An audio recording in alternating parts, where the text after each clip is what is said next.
como professor nos cursos de design gráfico, design de produto e produção multimídia. Eu sou o Charles Boeira, graduado em multimídia digital, pós-graduado em gestão e docência no ensino superior.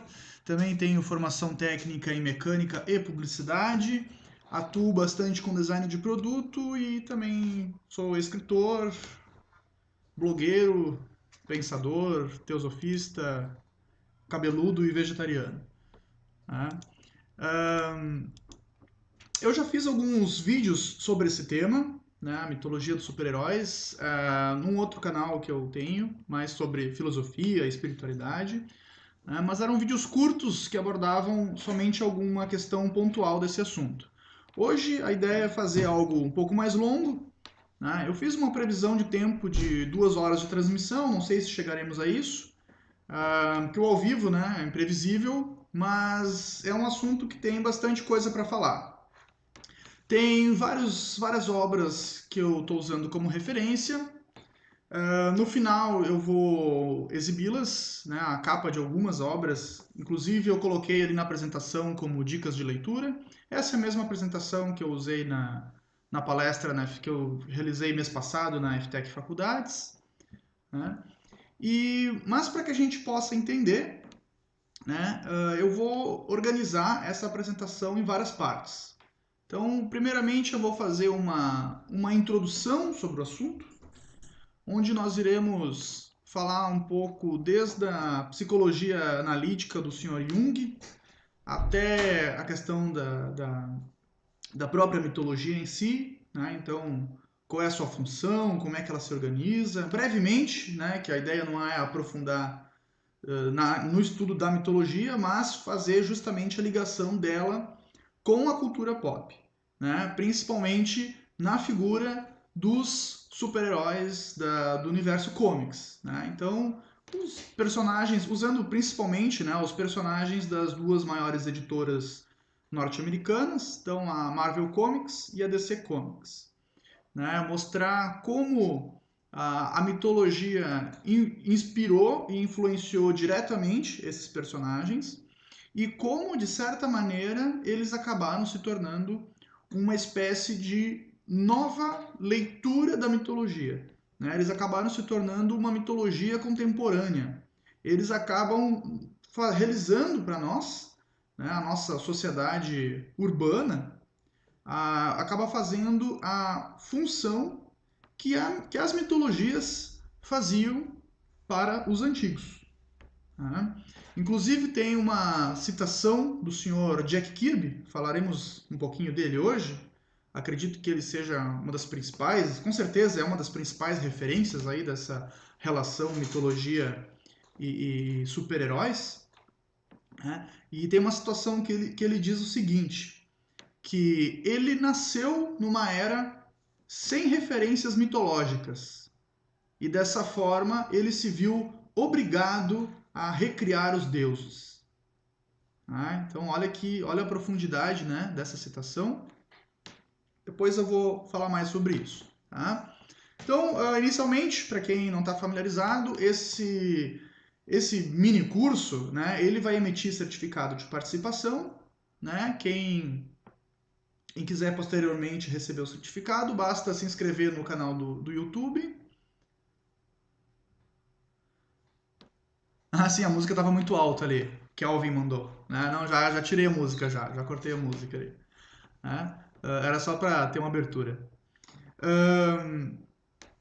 Então, esse mini curso ele vai emitir certificado, né? Quem precisar depois, né? Quem for universitário aí precisar depois para horas complementares, basta se inscrever no canal do YouTube, curtir a página do Facebook, ou no Facebook ou no YouTube, deixar um comentário, uma resenha de 5 a 10 linhas com o que achou, né, do assunto, do tema, né? Mas como uma avaliação, digamos uma mini redação, né? Então uma avaliação comprovando que assistiu realmente a transmissão, né?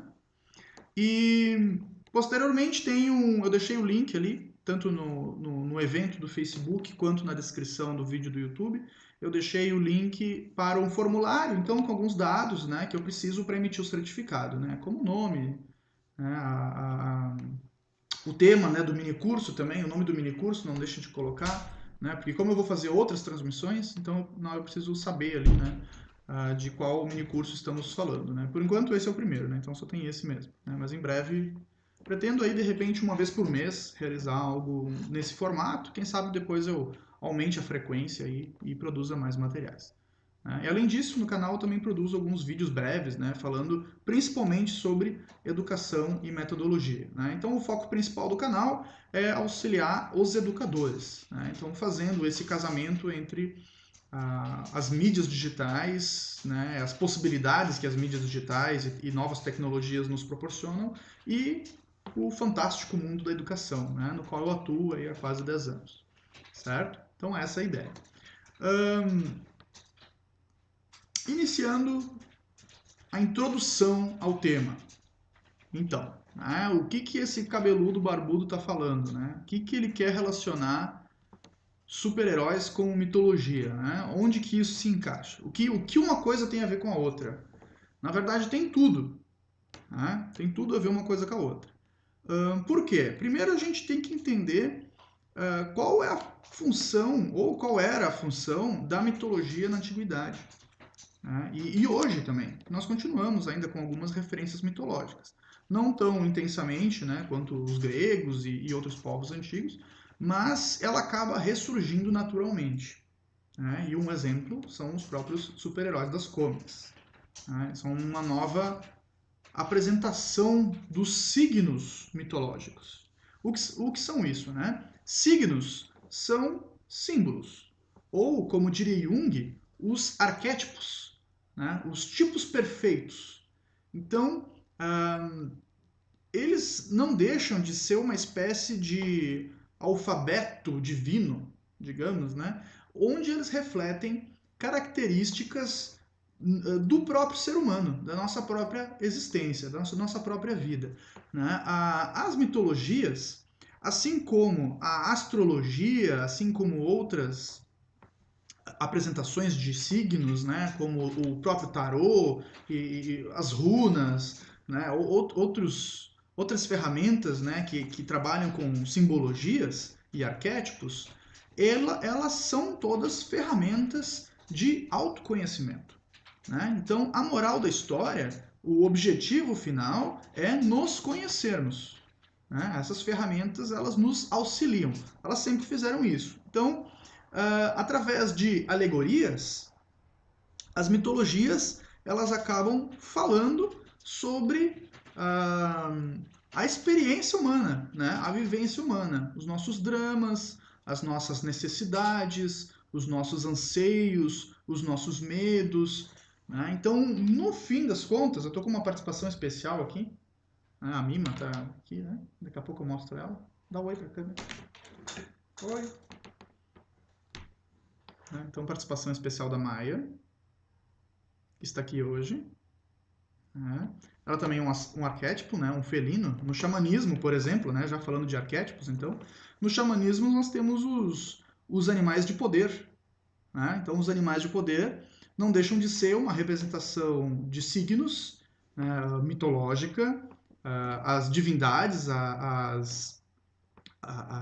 as qualidades da divindade ou as potencialidades que podemos desenvolver, né, ou os dons divinos na forma dos animais, né, já que cada animal tem características, né? Então o felino é furtivo, é silencioso, né? Enquanto os canídeos são barulhentos, são agressivos, são rápidos, enfim, né? Então cada um deles tem uma simbologia. Olha como ela ficou quietinha para a transmissão.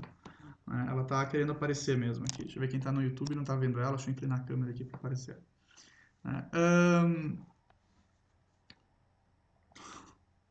Então, voltando ao assunto, né? Cheguei a me perder aqui com a participação especial.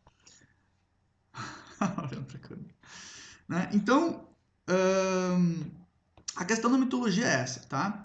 Talvez, provavelmente, muitos dos deuses das mitologias tenham sido inspirados em personagens reais, né? em personagens históricos que realmente existiram. Tá? Isso é bem possível. Por exemplo, se nós pegarmos a Guerra de Troia realmente aconteceu, né? Então nós temos personagens lá que realmente existiram. Principalmente os personagens que não são os deuses, mas os heróis, né? Então na simbologia mitológica, geralmente nós temos essas duas figuras. Nós temos os deuses, que geralmente, né, são aquela representação mais arquetípica mesmo, perfeita, ideológica, né, ideal, e os heróis, que geralmente são meio humanos, né, que é justamente o ser humano tentando despertar as qualidades divinas vivendo na Terra. Né? A gente encontra isso em vários meios, né? Por exemplo, os 12 signos do zodíaco podem ser relacionados aos 12 trabalhos de Hércules. Tá? Então, são as mesmas qualidades, os dons divinos sendo desenvolvidos. Certo? Então, são ferramentas de autoconhecimento. Mesmo quando, né, então, o Aquiles lá da Guerra de Troia realmente existiu, mas depois a história dele foi sendo, ao longo dos séculos, né, mitificada. Então acaba se misturando, né? O que é histórico e o que não é, né? O pessoal vai aumentando, aquela brincadeira do telefone sem fio, o pessoal vai aumentando e vai transformando ele numa representação ideal de um guerreiro perfeito. Né? Essa representação é encontrada em todas as mitologias. Né? Os africanos nós temos o Ogum, né? Nos nórdicos nós temos o Tyr, nos gregos, né, nós temos Ares, que para os romanos se torna Marte, né, e assim por diante. Então, são os mesmos signos. Né? A Igreja Católica, por exemplo, né, que monoteísmo não teria, né, o panteão de deuses, acaba manifestando isso, acabou, né, ao longo dos séculos, manifestando isso naturalmente através dos santos. Né? Então, tu não tem um deus da guerra no cristianismo, né? Mas tem São Jorge, que é a representação, novamente, do tal do guerreiro perfeito. Né? Que esse guerreiro, né, o seu sentido mítico, simbólico, né, ele representa a capacidade de superação humana. Né? Então, qual que é a guerra? A guerra é levantar todo dia de manhã cedo, tomar banho com esse frio que está fazendo no sul aqui agora, ir para o trabalho e, como dizemos, né, como diz o ditado popular, né, matar um leão por dia, literalmente, né? Ou de maneira alegórica. Né? Então, a mitologia ela fala disso. Ela fala de questões do próprio ser humano. Né? Esse seria a sua análise, né? Além da alegoria. Então, a alegoria ela é uma maneira que os antigos encontraram de manter viva as tradições. Né? Porque pensem que nós não tínhamos a escrita. Né? Então, a Guerra de Troia, voltando a ela, foi passada, não se tem certeza, né, do tempo, mas aproximadamente durante 500 anos, ou seja, meio milênio, ela foi passada de maneira oral, tradição oral, boca a boca. Né? Então, como é que faz para não se perder o conhecimento, né, durante meio milênio? Né? Se passa através de alegorias, de historinhas, de versos, e dessa maneira que foi escrita depois, foram escritas as obras de Homero, né? Então a Ilíada, ela é escrita dessa maneira, né? Em versos, né? Então, por isso, porque era tradição oral, né? Não tinha escrita, ninguém registrou, não tinha um historiador lá, olha só, a guerra está acontecendo assim, e anotando, não anotou, porque não tinha escrita ainda. Né? Então, a mitologia é isso, certo? Ela fala de várias coisas, ela mistura fatos históricos com alegorias, né? Alegorias que muitas dizem respeito, agora indo para o lado do Jung, né? A psicologia analítica, muitas dessas alegorias não falam de fatos históricos, mas de questões humanas, né? E é dessa maneira, vai enfeitando ali a historinha, né? Para ficar bonita e também para a gente gostar dela e continuar passando a tradição adiante. E só quem tiver, né, a compreensão das chaves é que consegue entender verdadeiramente, né, do que ela está falando, né?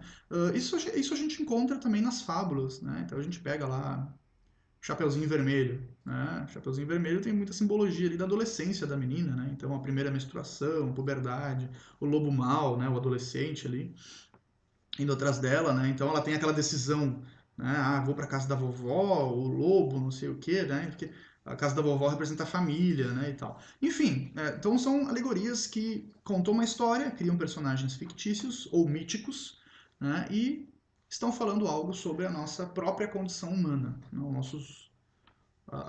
os nossos medos, anseios, dúvidas e rituais de passagem, né? Então, a primeira menstruação da menina é um ritual de passagem, ela tem que acontecer, né? E as mitologias vão nesse sentido. Só que elas são fábulas para adultos. Essa aqui é a diferença. Né? Então, as mitologias, ligando a bateria aqui, senão eu vou ficar sem. As mitologias, elas são fábulas para adultos. Essa que aí que se diferencia, então, das fábulas infantis. Tá? E o que tudo isso tem a ver com os super-heróis? Né? Eu tô com uma imagem aqui, quem tá no Face aqui não tá vendo, mas eu vou mostrar aqui. Eu tô com uma imagem uma arte do Alex Ross, né? Que, na minha opinião, um dos principais artistas aí dos quadrinhos. A arte dele, para mim, é tão profunda e inspiradora que nós poderíamos ficar 2 horas de transmissão só olhando a arte dele. Já compreenderíamos mais sobre os signos do que falando sobre, né? Mas vou falar, me comprometi em falar, vou falar. Né? Mas, então, a questão da arte também é importante, né? Que, agora já puxando, então, o vínculo entre a mitologia e a cultura pop, né? Onde é que nasce esse casamento? A arte, segundo o Alan Moore, quem gosta de quadrinhos sabe de quem eu estou falando, né? O Alan Moore, depois eu vou até passar um trecho de um vídeo dele aqui. A arte, na antiguidade, para quem não sabe, né, o Alan Moore é autor então de obras como algumas das principais obras dos quadrinhos, né, Watchmen, V de Vingança, do Inferno, enfim, entre outras tantas, né? E ele também é bruxo, né, assumido. Então ele também tem esse lado de ocultismo e estuda simbolismo e mitologia também, né? E o Alan Moore diz o seguinte, que na antiguidade magia era sinônimo de a arte. Ou seja, magia e arte não havia diferenciação na antiguidade. E a gente nota isso, né? Que toda religião tem arte. Religião tem escultura, pintura, música, poema, teatro, né? Quando o sacerdote ali representa uma missa, por exemplo, né? Ele está fazendo, ele está encenando algo que ele aprendeu, né? Ou num ritual da maçonaria, por exemplo, tá representando. Então a arte ela tá junto, né? Ela está inserida no contexto religioso ou místico, né? E segundo Alan Moore, né? Então a arte ela teria essa função de nos reconectar com o sagrado ou ampliar o nosso nível de consciência.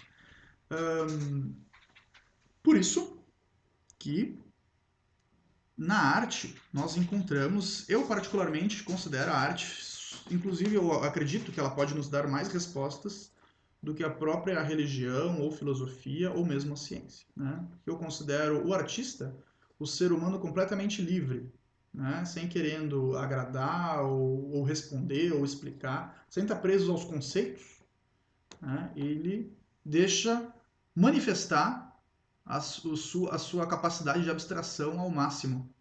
Né? E às vezes ele encosta o sagrado, né? Intuitivamente, às vezes sem saber que está fazendo isso. Muitos artistas sabem, né? Que estão representando. Tem muitos filmes que a gente sabe, né? Que são inspirados em mitologia ou em uma filosofia específica, né? Ou em uma ideologia específica.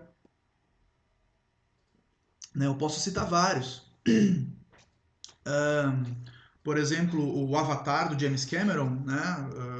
Uma das maiores produções cinematográficas da nossa história, demorou 10 anos para ser produzido, é nitidamente inspirado no xamanismo. Né? Senhor dos Anéis, uma das principais obras literárias do mundo, né? Do Tolkien, nitidamente inspirado na mitologia nórdica. Né? Star Wars, seguindo aquele manualzinho de roteiro ao pé da letra da jornada do herói. Em um outro momento podemos fazer um cursinho sobre a jornada do herói, né? Quem já assistiu um filme cinematográfico e teve a impressão de que já via essa história antes, realmente já viu inúmeras vezes, né? Porque o cinema norte-americano, principalmente, filme estrangeiro foge um pouco disso. Mas o norte-americano, a não ser diretores mais alternativos, né? Mas geralmente os filmes campeões de bilheteria, todos seguem a mesma fórmula, que é a formulazinha chamada Jornada do Herói. Quem estuda roteiro e cinema já com certeza já se deparou com ela. E o Thiago elogiou o Alex Rosa. O Alex Rosa é divino, né? Mais que genial. Um, da onde veio a Jornada do Herói? Né? Da onde veio essa fórmula infalível cinematográfica? Ela veio da mitologia. Né? Quem respondeu isso acertou. A Jornada do Herói, depois acho que eu deixei as capas dos livros ali para quem quiser se aprofundar, recomendo, né? A Jornada do Herói ela é inspirada nas obras do Joseph Campbell, que estudou justamente, ele era um historiador de religiões, realizava o estudo de religiões comparadas, né? Assim como este professor que vos fala também realiza. Claro que ele foi muito mais a fundo do que eu, né? E ele escreveu algumas obras, como O Herói de Mil Faces, né? O Ralph perguntou: a jornada do herói funciona bem nas séries também? Funciona, Ralph. Né? Ralph aí que é aluno da FTech Faculdades, aí, produção multimídia, quase se formando. Né?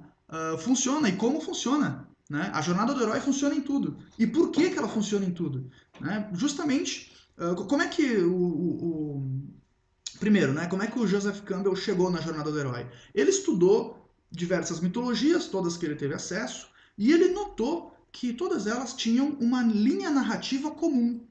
Né? Então todas elas seguiam, eram muito parecidas em alguns aspectos. Né? E quem estuda mitologias vai encontrar isso. Né? A gente tem uma mitologia, vai olhar outra mitologia, é tudo muito parecido. Né? Elas são muito semelhantes entre si. Né? O que muda é o nome dos deuses, né? A historinha varia um pouco, mas assim, essencialmente tudo muito parecido. Né? Ou como diz o Dalai Lama, né? Ele diz que virtualmente as religiões são iguais, né? Na sua essência, porque elas falam da mesma coisa. O que isso significa? Que esse tipo de narrativa a gente reproduz naturalmente. É como se fosse um gatilho psicológico.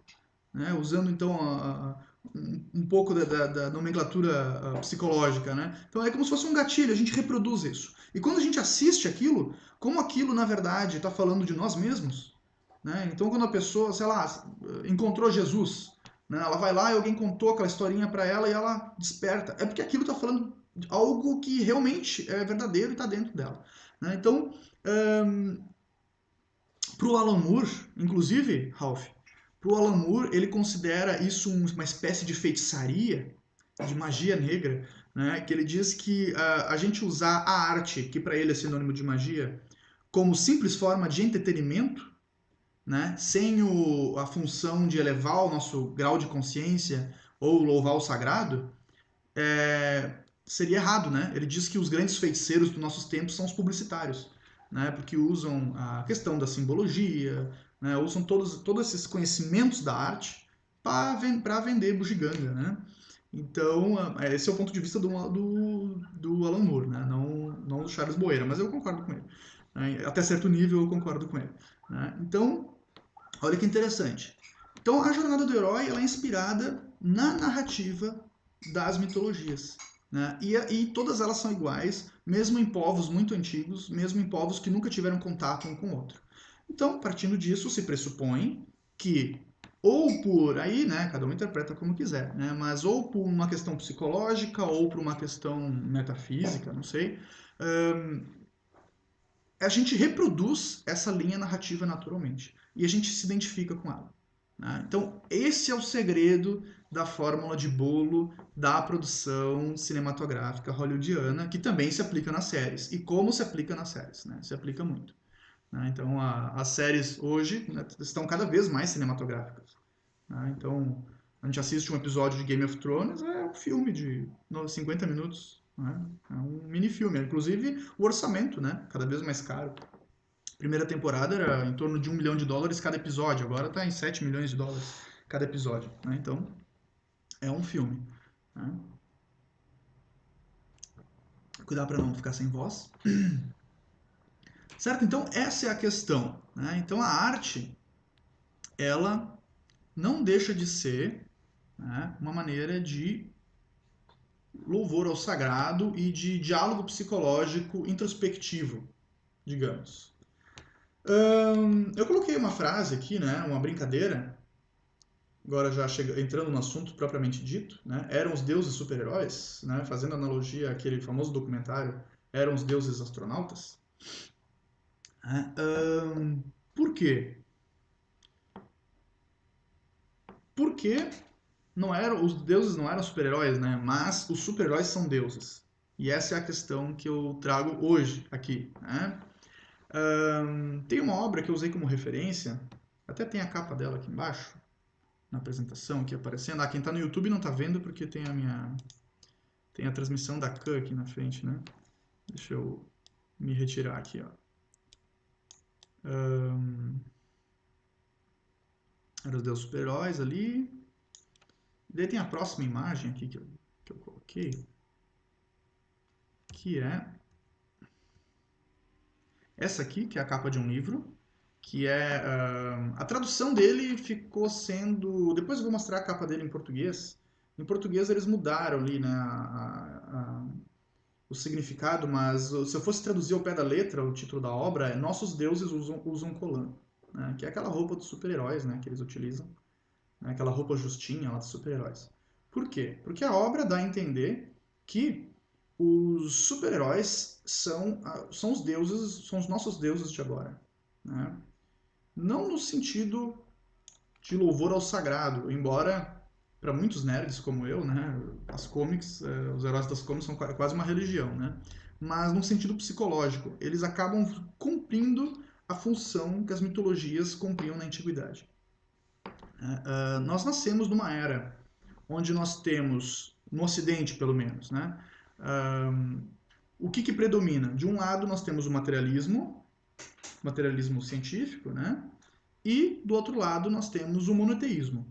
Então, nenhuma das duas opções apresentadas para a maioria dos ocidentais tem as referências mitológicas. Né? O monoteísmo tem ali de leve, né? Mas não tem muito. Né? O Alan Moore diz que o monoteísmo é como se fosse uma música de uma nota só. Né? Então, é como se fosse um músico, ele tem só uma nota ali, ele fica insistindo naquela ali, ele não vai para outra. Né? E enquanto o materialismo, daí nós não temos mesmo. Né? Então, citando novamente o Jack Kirby, então, que eu acho que é a frase que resume a pauta de hoje, que é, para quem não sabe, Jack Kirby, né, foi um dos principais autores dos quadrinhos. Ele criou muito do universo Marvel, ele praticamente criou a Era de Prata do universo Marvel, né, junto com Stan Lee. Então ele era ilustrador ali, que trabalhava junto com Stan Lee, mas ele criava muita coisa, além de ilustrar. Né? Então ele junto com Stan Lee criaram um Quarteto Fantástico, ele criou o Surfista Prateado, foi um conceito dele. Né? Isso na Marvel. Criou Galactus, eles juntos, né, criaram todo o conceito cósmico, né, criou a ideia dos Celestiais na Marvel. Né? Então, toda aquela parte cósmica da Marvel, né, foi o Jack Kirby estava ali, né? Ele foi um dos principais ali. Né? Senão, eu acredito que o principal, até mais que o próprio Stan Lee. Né? E depois ele também foi para DC Comics, onde ele criou os Novos Deuses, o Darkseid. Né? Na Marvel também ele criou os Inumanos, né? Os Deviantes. Então, muitos, né, conceitos cósmicos e míticos dos quadrinhos se deve, né, ao Jack Kirby. Tá? Então, e também muitos personagens, né, que ele estava junto ali na criação, né, co-criador do Iron Man, do Hulk, do Thor também, né, e vários outros personagens. Né?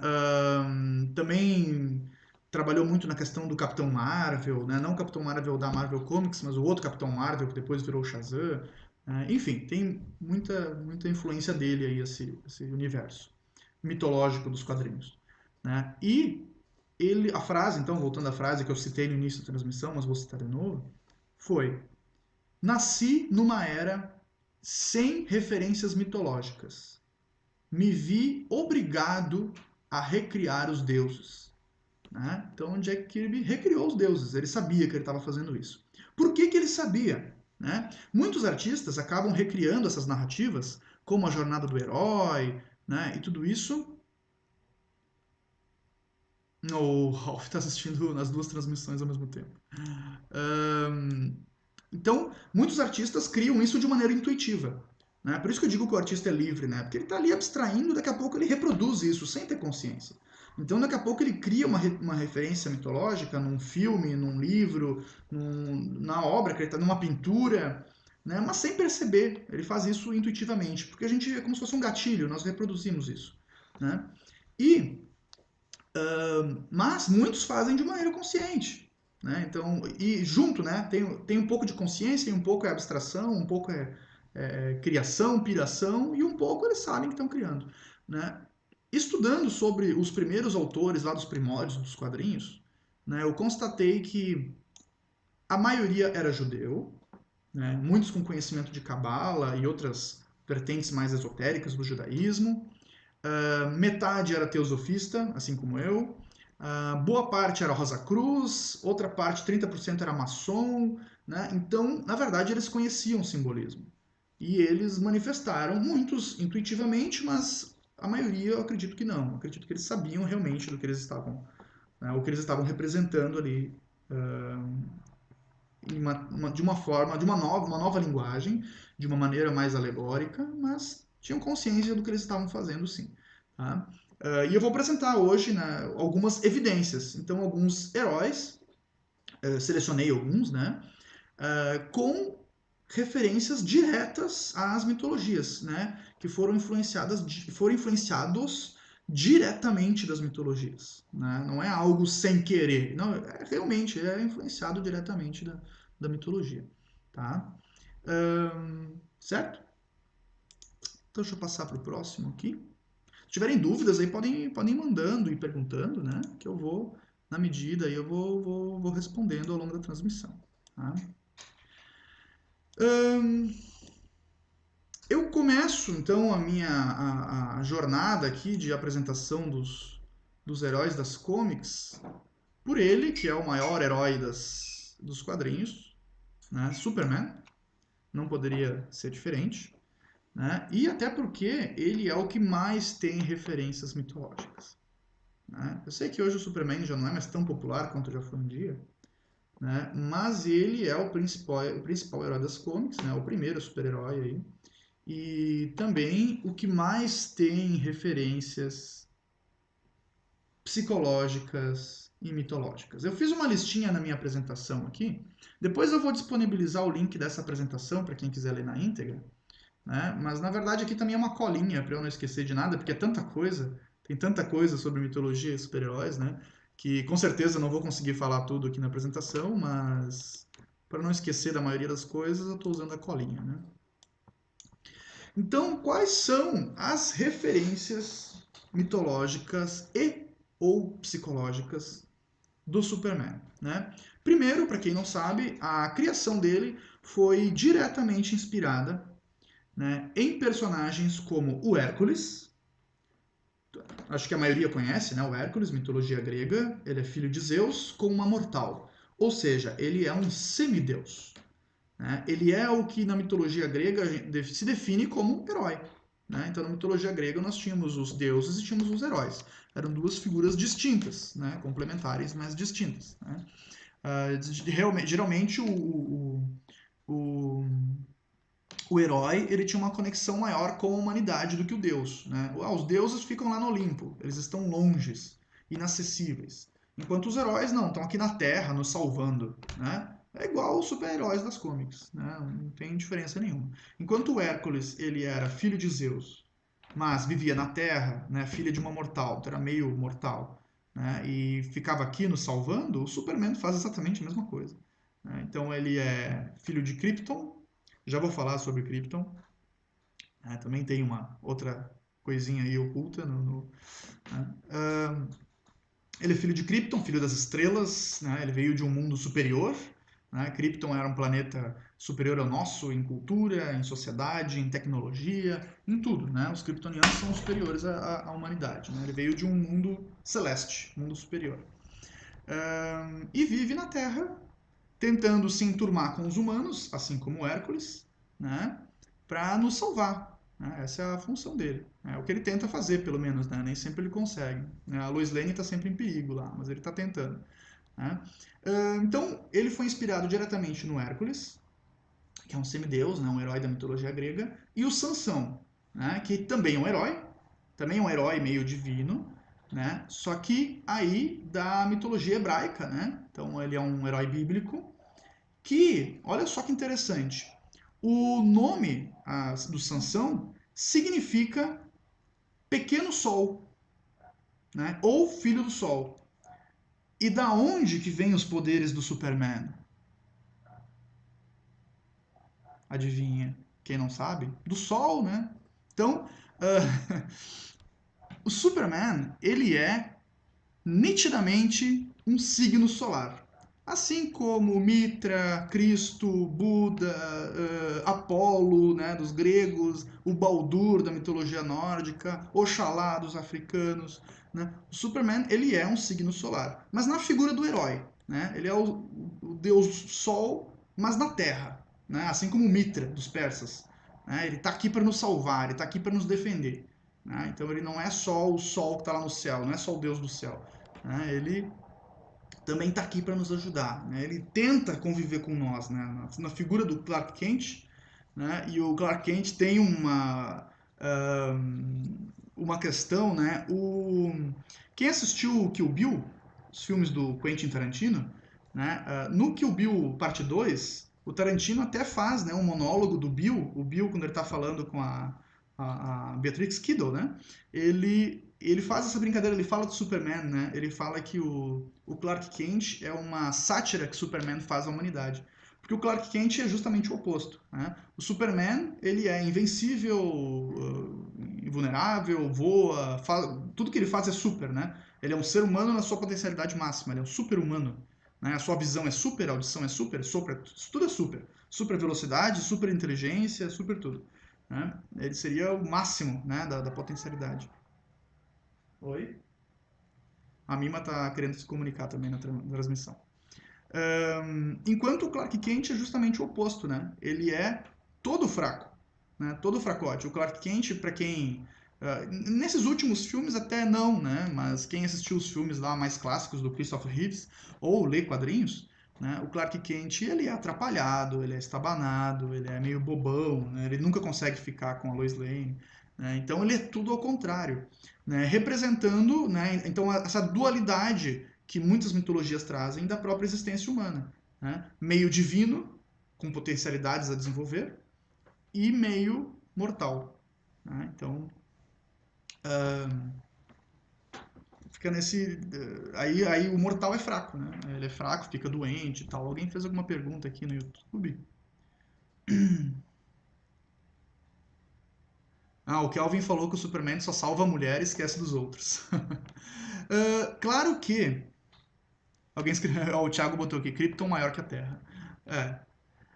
Sim, a pergunta do Ralph. Mas os heróis de hoje representam tanto os deuses como os heróis mitológicos. Sim, né? Eles representam até, eu diria que até mais os próprios heróis do que os deuses, mas aqui é junto, né? Os heróis geralmente eram semideuses, né? Eles representavam a questão divina manifestada na Terra, né? Manifestada num corpo que pode morrer. Essa é a questão dos heróis, né? Hum, É claro que, olha só, o que eu estou falando é do simbolismo máximo. Isso não quer dizer que todos os roteiristas de quadrinhos sabem disso e manifestam isso em suas obras, né? Não quer dizer que todo diretor cinematográfico que adaptou esses personagens para as telas sabia disso e levou isso em conta. Claro que não, né? Eu estou falando do simbolismo essencial. Vai ter roteirista que vai fugir desse conceito totalmente, né? Os últimos filmes do Superman, o Superman em alguns momentos fugiu muito desse conceito, né? Ficou um Superman mais violento, mais não sei o que, né? Mas até num filme, né, matou lá o vilão. Mas isso foge bastante do conceito do Superman, né? O Superman, ele é um personagem que ele não mente. No Superman no Retorno, que é um filme que não fez muito sucesso, infelizmente, mas tem uma hora que a Lois Lane fala para alguém, ele nunca mente, né? Então ele é uma representação da bondade, da verdade, né? O sol nas mitologias é sempre a representação máxima da pureza, da espiritualidade, né? Esse é o simbolismo do Superman. Depois eu vou citar lá no final nas dicas de leitura, para quem quiser buscar essa referência mitológica nos quadrinhos, tem várias obras que representam muito bem essa parte, né? Então eu vou dar dicas lá de leitura para quem quiser se aprofundar nesse estudo aí, tá? Deixar aqui pro pessoal ler, né? Vou botar mais aqui pro pessoal ler. O que mais a gente tem para dizer sobre o Superman, tá? Então eu coloquei aqui, além dessa referência mitológica, né, isso é a inspiração da sua criação. Os criadores, né, do Superman se inspiraram nesses dois personagens mitológicos em específico. E também o próprio nome de Superman foi inspirado na na filosofia. Né? Então, na obra do Nietzsche, Assim Falou Zaratustra, ele apresenta o conceito, é um conceito bem conhecido na filosofia, né? Eu não vou saber pronunciar em alemão, né? É difícil.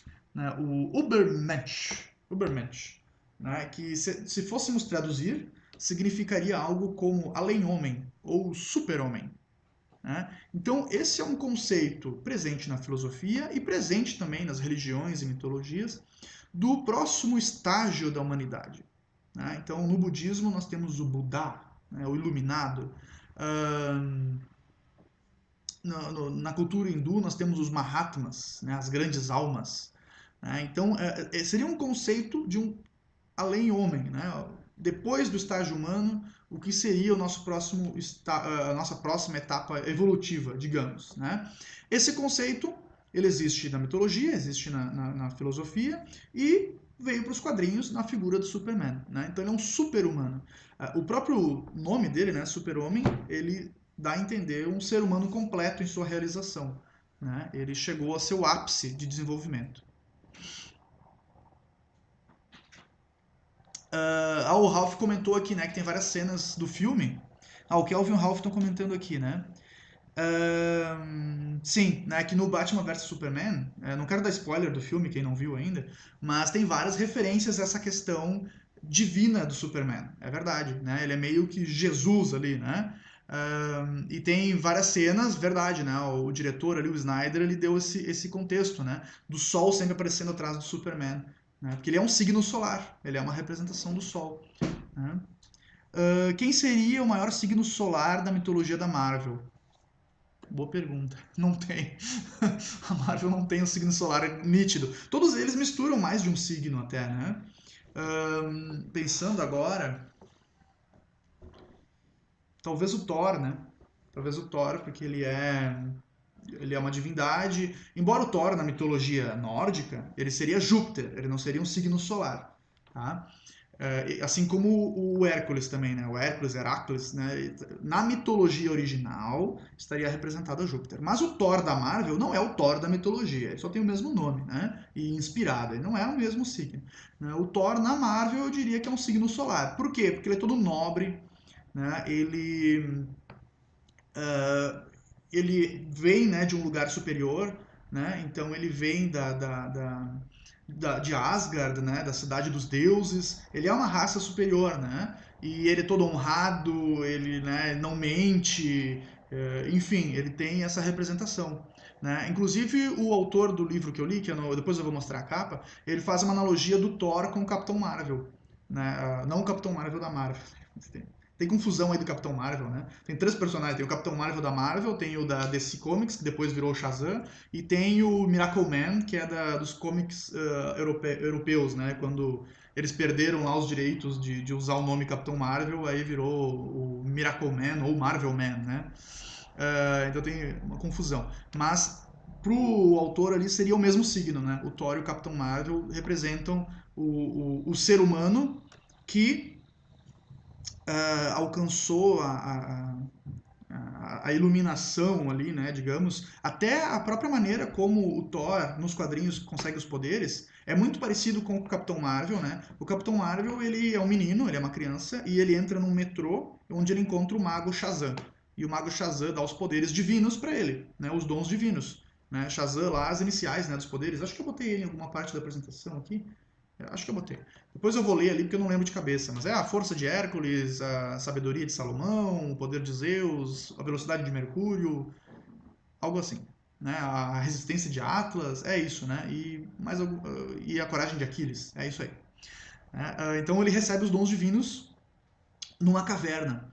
O Thor, ele nos quadrinhos, originalmente, ele era um mortal, né? Ele era o Dr. Donald Blake, que é um médico, é uma pessoa boa, mas que é fraco, né? Ele é manco de uma perna e tal, e ele entra numa caverna, né? Isso lembra muito alguns rituais da maçonaria, de iniciação, né? E, enfim, de vertentes místicas, né? Ele entra numa caverna e ele encontra um objeto sagrado, ele encontra um amuleto, né? Que é o cajado lá, ele bate o cajado, vira o Mjolnir. Né? O Mjolnir, que é um dos principais símbolos assim no ocultismo, o Mjolnir, né? Ele representa o controle das forças da natureza. Né? Ele não é só uma arma, né? Na mitologia nórdica eles usavam o Mjolnir para realizar casamentos, né? Os Aesiris, que seria a raça superior que a gente chama de deuses nórdicos, né? Na verdade eles eram na mitologia eles são apresentados como uma raça superior. Existem várias raças ali na mitologia nórdica, né? Gigantes, anões, elfos, os Vanir e tem os Aesiris, né? Que seriam os Asgardianos. Enfim, né? Então o Mjolnir ele seria um objeto mais não é só uma arma para bater na cabeça das pessoas, né? Ele é um amuleto, né? Muito especial ali de controle dos elementos. E isso dá os poderes para ele, né? Então, respondendo a pergunta, eu iria pro lado do Thor ali na Marvel, né? Eu acho que é a melhor referência assim solar. Embora o Thor da mitologia não é um mito solar, né? Mas os mitos vão se transformando, né? São alegorias que representam algo. Isso é importante de entender. O Ralph disse, né, que a DC representa melhor esse lado místico. Isso é muito verdade. Tá? Isso é muito verdade. A Marvel, nesse sentido, a Marvel sempre foi mais pop, né? Mais comercial. Ela se dá melhor nas vendas, se dá melhor no cinema e tal. Mas também tem o Panteão, né? E eu vou representar aqui. E tem algumas obras muito boas da Marvel. Tá? Tem uma obra que é absolutamente essencial para quem quer se aprofundar nisso. Depois eu vou falar dela, não vou antecipar. Lá no final, nas dicas de leitura, eu vou falar sobre ela. Tá? E mas em menos quantidade, né? A DC Comics tem essa referência mitológica muito mais nítida. Até por serem personagens mais antigos, né? São personagens, os personagens principais ali da DC Comics surgiu lá na década de 30, década de 40. Né? Então a Marvel ela é mais recente, né? Os principais personagens surgiram na década de 60. Então já era de prata, né? Não é a era de ouro dos quadrinhos. Então ele tem um pouco menos nítido essa questão mitológica, mas está ali também. Tá? Por exemplo, falei né, do Thor ser o signo solar da Marvel. Né? Mas então quem seria Júpiter? Né? Quem seria o Hércules da Marvel? Na minha visão, seria o Hulk. Né? Embora a Marvel tenha o personagem Hércules, mas o Hulk é o personagem, é o Júpiter. O Júpiter é o maior planeta do sistema solar. O Hércules na mitologia, ele tem acessos de fúria. Ele mata a própria família dele. Né? Ele mata a mulher e mata os filhos lá, porque ele fica doidão. Né? Então, ele é o Hércules ele é um mito bem complexo, né? Às vezes ele é um signo solar na mitologia, quando ele realiza os 12 trabalhos, né? Ele representa ali o Sol nas 12 casas do Zodíaco, as 12 casas do Zodíaco. Mas em alguns momentos ele é Júpiter puro, né? O maior planeta, né? Ele é um brutamontes, assim como é o Thor da mitologia nórdica original. Ele é um brutamontes, né? E mulherengo, né? Assim como o Xangô da mitologia africana, né?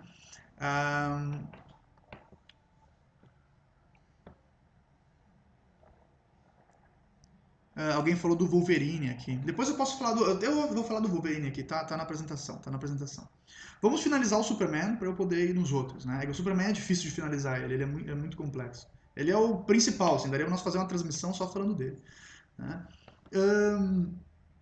O nome de Superman, né? O nome kryptoniano dele, Kal-El, separadinho, né? K-A-L tracinho El. O sobrenome dele é El. Quem já observou ou prestou atenção na mitologia judaico-cristã, né, todos os anjos têm a palavra El no nome. Né? Então, Micael, Gabriel, Rafael, né? Todos os anjos e arcanjos têm o El no final. El, né, significa Deus ou da casa de Deus. Né? Então, todos os seres divinos têm o El no nome. E o Superman tem também. Ele é como se fosse um arcanjo. Né? Ele é um arcanjo, desceu na Terra, veio lá do céu, ele veio do céu, literalmente, né? Só que daí usando a questão de ficção científica e tecnologia e tal, tentando fazer algo mais plausível, menos, né, mítico, né? Mas é a mesma representação, né? Então, isso, né, do nome, signo solar, que mais que eu coloquei aqui, né? O filho das estrelas, veio ao mundo para nos salvar, né? No novo filme do Batman vs Superman tem essa parte legal até o próprio Lex Luthor, né, fala deuses contra homem, quando é o Superman versus o Batman, né? Deus versus homem, né? Ele tá falando dessa dualidade, né? Do eu divino versus eu mortal. Que é o princípio primeiro, né, de todas as mitologias, essa dualidade, né? Entre o ideal e o real. Ou como diria Platão, né, o mundo das ideias e o mundo real. Que mais? Ah, sim, ele vem de Krypton. Né? Krypton, a palavra Krypton vem de Kryptos, né? Que em grego significa oculto, secreto. Né? Na informática nós temos a criptografia, né? Que é quando a gente faz um código ser secreto ali, a pessoa não consegue descobrir o que está escrito, né? Tem que mandar uma mensagem importante ali para ninguém roubar meus dados, né? Quando eu faço um cadastro lá no banco, aquela mensagem é criptografada, né? Ela fica uma mensagem secreta para ninguém roubar meus dados, né? Ninguém roubar meu dinheiro na minha conta lá.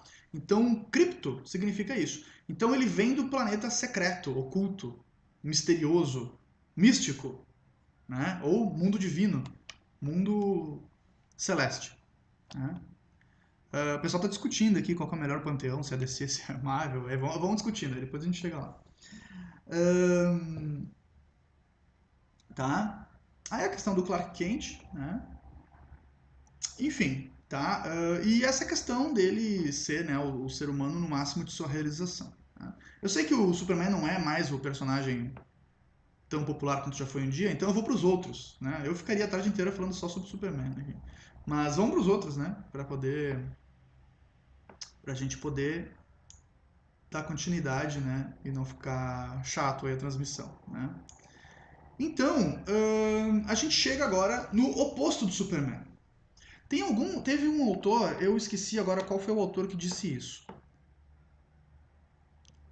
Mas teve um autor que disse o seguinte, que o Superman e o Batman, então eu coloquei aqui uma imagem do Batman, deixa eu mostrar para quem está no Facebook, que o Superman e o Batman, eles são o oposto, né? Eles são os dois extremos da mitologia dos quadrinhos. Né? Porque o Superman representa o máximo de divindade nos quadrinhos, né? Ele é invencível, ele é um signo solar, ele é invulnerável e tal. Enquanto o Batman representa o mínimo, né? Porque ele é um herói sem poderes. Ele é o herói materialista, né? Ele representa o materialismo científico. Né? O poder dele, até tem uma piada, né? Que o Batman e o Arqueiro Verde da DC Comics provam que não precisa superpoderes para ser herói, só precisa muito dinheiro. Né? Então ele é o herói materialista. Ele é o mínimo de poderes. Né? Ele não tem poderes. Ele só tem aquilo que os seres humanos no mundo manifestado têm disponível. Ou seja, dinheiro, né? Tecnologia, inteligência. Né? Ele é tem uma obra que depois eu vou colocar de dica de leitura. Para mim, a principal obra da DC Comics, a minha favorita, é O Reino do Amanhã. No Reino do Amanhã, a Diana, a Mulher Maravilha, chama ele de Salomão. Né? Porque ele é o sábio dos quadrinhos, né? Ele é o Salomão. Ele é vários signos, né? Mas ele tem essa questão da sabedoria. Então, ele é o máximo de desenvolvimento humano possível sem o envolvimento do divino. Né? Ele é a noite, alguém botou ali, né? Ele é a noite mesmo, né? E o Clark, o Superman, é o dia. Né? Eles são essa questão dos opostos. Né? Na tradição chinesa, nós temos o yin e o yang, né? Já viram aquele símbolo do branco com o preto ali, né? Que o pessoal traduz como bem e mal, mas não é isso, né? São a questão dos opostos mesmo, né? Então, o positivo e o negativo, o macho e fêmea, o ativo e o passivo, né? Ele é aquele misto de dois tipos de energia, assim como a eletricidade, né? Eu tenho o positivo e eu tenho o negativo. Né? Então, o principal símbolo das mitologias é a dualidade. E o Batman e o Superman representam muito isso, né? O Batman seria um signo feminino, né? Até tem ele é a Mãe Terra, né? Até tem aquela piadinha lá do Batman e do Robin, né? Dele ser homossexual e tal, né? Eu acho que ele deveria ser mesmo, porque eu acho que se encaixaria bem, assim, com o simbolismo dele. Porque ele é um símbolo feminino, né? Ele é passivo, ele é um signo lunar, né? A Lua é um signo feminino, né? Ele é um símbolo passivo, enquanto o Sol é um signo ativo, né? É um signo masculino, o Sol, né? De atividade. Ele representa, então, a questão da matéria. É aquele monólogo do Lex Luthor no Batman vs Superman, né, Walter? Ele deixa bem claro essa questão, né? Ele faz um discurso lá, ele diz bem isso aí mesmo, né? Então, mas tem um autor, eu comecei falando de uma coisa e me perdi. Tem um autor que diz, né, que então nos quadrinhos, o Batman e o Superman são os dois extremos. E todos os outros heróis que surgem depois, que todos surgem depois deles, né? Eles são os mais antigos aí que permanecem ainda até hoje. São variações deles. Então todos são uma variação. Nenhum é tão poderoso quanto o Superman e nenhum tem tão pouco poder quanto o Batman. Tem alguns, né, que também não tem poder nenhum, tipo o Batman, né? Mas ninguém tem menos poder que o Batman. Não tem como ter menos poder do que ele, né? Porque ele não tem poder nenhum, né? É só traquiranas ali que ele usa, né? E arte marcial, né? E inteligência, e não sei o quê, e detetive, o maior detetive do mundo, né? Então, é por aí o caminho, né? Então eu coloquei aqui, né, que ele representa a noite. É aquele duelo, né, da mitologia egípcia do Ra versus o Set, né? Desculpa, o Osíris. É o Osíris, né? O Osíris versus o Set, né? Que é o dia contra a noite. Mas podia ser representado pelo Ra e pelo Anubis também, né? Então é o dia e a noite, é o Sol e a Lua, eles dois ali, né?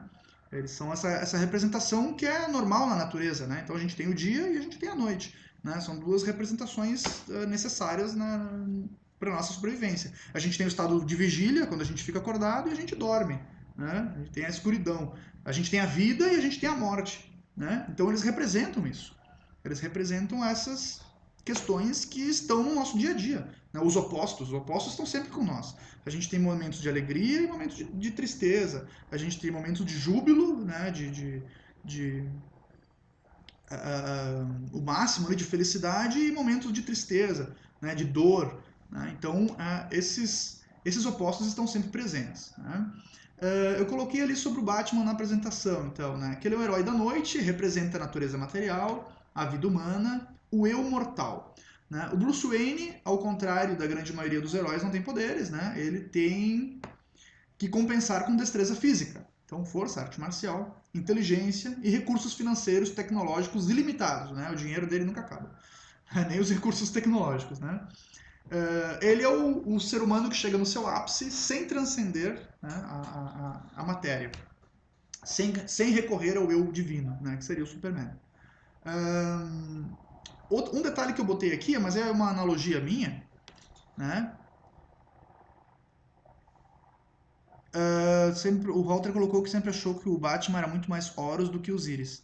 Não, o Horus é um signo solar. Eu vejo o Batman como o Anubis, né? Para mim, o Batman é o Anubis. Eu olho para ele e vejo o Anubis. Até as orelhinhas, né? Igual o Anubis.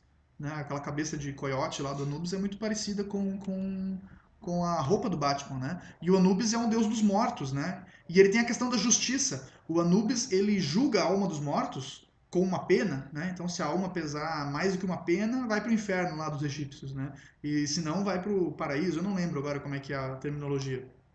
Mas o Batman tem isso, da justiça, né? A busca dele é por justiça. Então tu vê que ele está ligado à vida física, né? Ele está ligado à questão da lei. Ele está ligado a isso, né? Ele prende os caras, né? Ele bota na cadeia. Né? Então, embora tenha uma outra questão do Batman, né? Que na verdade ele não bota ninguém na cadeia, ele bota todo mundo no hospício. Já repararam? O Batman, se a gente for, também é um personagem que daria para analisar uma tarde toda só sobre ele. Ele, ele representa muito a questão psicológica, né? Ele é doido, né? E todos os inimigos dele, já notaram? Todos os inimigos dele vão pro manicômio, né? Pro asilo Arkham. Todos eles são loucos. né? Então ele tem um lance da psique ali, né? Do psicológico. Então Gotham, né? Gotham também é o contrário de Metrópolis, né? Metrópolis é uma cidade que representa bem o Superman, né? É uma cidade desenvolvida, e iluminada e não sei o quê. E Gotham é uma cidade escura e criminosa e corrupção, e, né? Ahn, tudo é obscuro no Batman, né? Porque justamente isso, né? Ele fala da natureza humana. Então, a insanidade tá inclusa nela, né? A insanidade aí, se a gente não cuidar, ela nos atinge, né? Essa vida aqui não é muito fácil.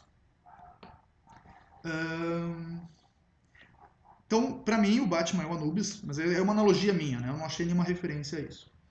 Ahn, e ele foi inspirado, né, para quem quiser saber mais sobre a origem do Batman, tem que pesquisar sobre o personagem O Sombra. Teve até alguns filmes já produzidos, né? O Thiago fez uma pergunta. Boa pergunta, Thiago. Todas essas simbologias surgem naturalmente ou são pensadas? Eu acredito que surgem naturalmente, tá? Talvez algumas tenham sido planejadas, mas que nem os super-heróis, né? Os super-heróis muitos foram pensados, né? Ah, os criadores, que nem eu disse, eles tinham conhecimento de mitologia e simbolismo, né? Então muitos foram criados, mas a coisa acaba se transformando, né? Naturalmente. O Superman, quando foi criado, ele não era exatamente como é agora. Ele não era tão bondoso, ele não é. O símbolo ele vai se transformando, né? Falei antes do Thor, né? O Thor, ele a princípio ele é Júpiter, né? O Thor mitológico. Mas na Marvel, o Thor tomou outros caminhos, né? Ele foi criado, inspirado no personagem mitológico, mas o Thor da Marvel é diferente, né? Então ocorre naturalmente mesmo essa manifestação, né? Que nem eu falei antes do catolicismo, né? O catolicismo não tem mitologia, não tem vários deuses, mas monoteísmo, né? Mas aí tem os santos que acabam fazendo a função, né? Que faria. Né?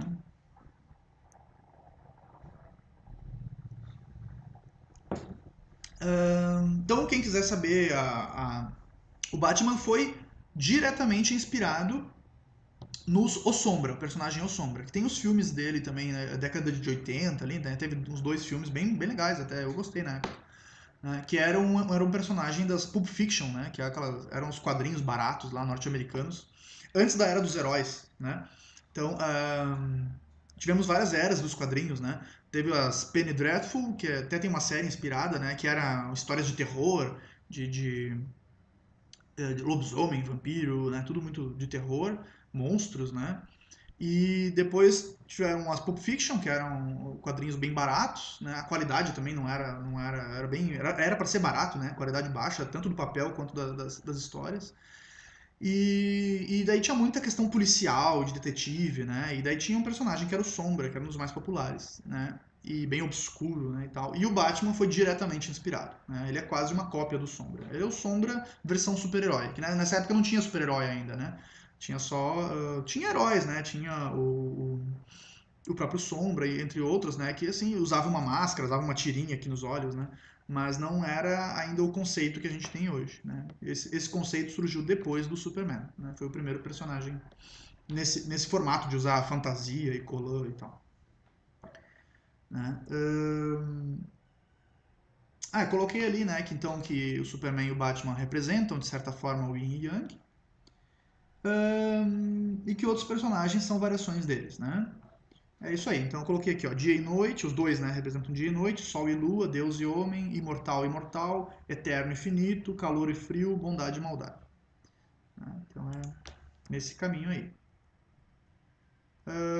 Depois do Batman, eu coloquei uma imagem. Não tem motivo para ter colocado essa imagem, é só porque ela é muito legal. É do Alex Ross também. Na verdade são duas, né? É uma ilustração dos personagens da Marvel pelo Alex Ross, fantástica, né? Os uniformes originais, antigos, né? Eu adoro a arte dele e da DC Comics. Né? Então também por ele. Acho que essa da DC Comics é da obra O Reino do Amanhã, que é a minha obra favorita dos quadrinhos para todo sempre.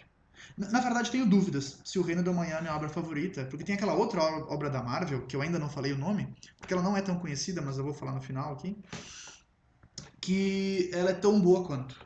talvez até melhor, não sei, eu fico na dúvida entre as duas. Então, minhas duas obras favoritas, e que tenha essa questão mitológica muito presente, né? É uma de cada editora. Olha que bacana, né? Depois dessa imagem, o que eu preparei aqui? Sim, eu coloquei a Mulher Maravilha. A Mulher Maravilha, assim como o Superman, essa é mais escancarado ainda, né? Ela foi diretamente inspirada na mitologia, na Diana, né? É uma personagem, é uma figura mitológica, ela é uma amazona, né? Ela é a deusa Artemis dos gregos, né? E a própria estrutura, né, da Mulher Maravilha está toda inspirada na mitologia grega, né? Então ela mora na Ilha Paraíso, lá onde só tem mulheres. Ela luta contra o Ares, luta contra o Hades. Tem os deuses gregos, né, nas histórias dela. Então ela também é uma heroína, uma semideusa, né? E ela representa o sagrado feminino, né? Ou o Santo Graal, enfim. Tem, né, várias terminologias para isso. Depois eu dou dicas de algumas leituras para quem quiser se aprofundar nisso. Né? Ela representa a questão do sagrado feminino. Né? Então, basta notar que, além dela ser mulher, ela é criada numa ilha onde só tem mulher. Né? E aí, lá na história original dela, ela tem os poderes por isso, né? Por causa da pureza lá das mulheres, lá que o homem ia contaminar lá o, o ambiente delas. Né? E ela foi criada, a Diana ela foi criada pela rainha das Amazonas, a Hipólita, né? Que é uma personagem mitológica também. Ela foi criada do barro, o que lembra bastante os goblins da mitologia judaica. Né? Na mitologia judaica tem a figura do goblin, que era um monstro criado do barro para proteger os judeus. Né? Então, o rabino judeu criava o goblin do barro. Né? Lembrando que mais da metade dos autores dos quadrinhos lá nos primórdios eram todos judeus. Né? Então ela é um goblin. Né? Ela é um monstro, né? Com beleza, né? Mas é um super ser criado para proteger. Né? Tem uma questão interessante, que outra questão interessante, né? Que a popularização dos quadrinhos sempre se dá. O Walter disse, né, que o Sombra seria mais parecido com o Rorschach. O Rorschach foi... O Rorschach do Watchman, né, do Alan Moore, ele foi inspirado num personagem que era o Questão, da própria DC Comics da Era de Ouro também, né? Mas, não, mas o Sombra é mais parecido com o Batman mesmo. Até a questão da voz gutural, só aparece de noite. Talvez a roupa fosse parecida, né? A roupa do Sombra é parecida com a roupa do Rorschach. Mas o conceito não, o conceito é mais parecido com o Batman mesmo. Né? Mas lembra bastante. O Rorschach também seria, né? Também seria um. É verdade, ele também fala com a voz gutural, também sai de noite, também espanca os caras, né? Também tem aquele senso de justiça, é verdade. O Rorschach seria bem parecido. Né? Ahn, Alguém que perguntou aqui, né, se o que os artistas criam coincide com a mitologia ou é sempre proposital, né?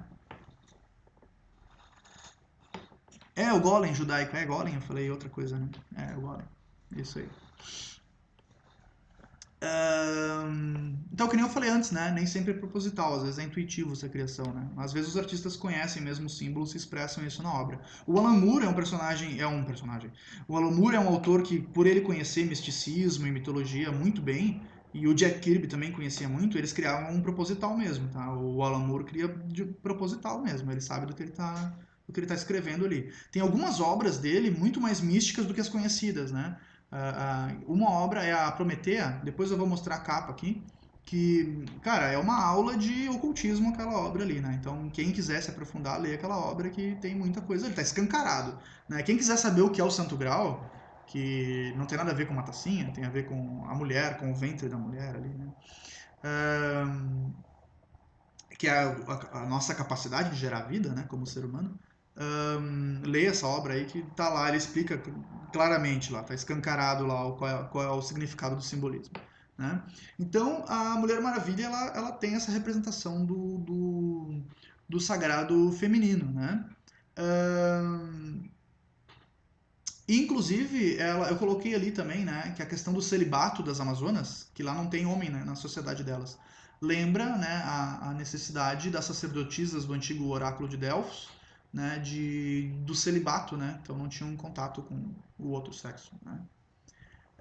E ela também foi muito importante no movimento feminista, né, para quem está atualizado sobre esse assunto, né, a Mulher Maravilha, ela foi muito importante nesse movimento. Ela é a representação máxima de super-heroína. Né? E eu gostei muito da participação dela, embora rápida, no filme do Batman vs Superman. Pra mim, ela roubou a cena. Foi o personagem que eu mais gostei no filme. Né? Achei tudo muito bom. A atriz, a participação, muito legal. Aqui eu coloquei uma referência rápida. Então, alguém perguntou sobre o Wolverine. Né? Eu vou falar do Wolverine junto com outros personagens, como por exemplo o Homem-Aranha. Né?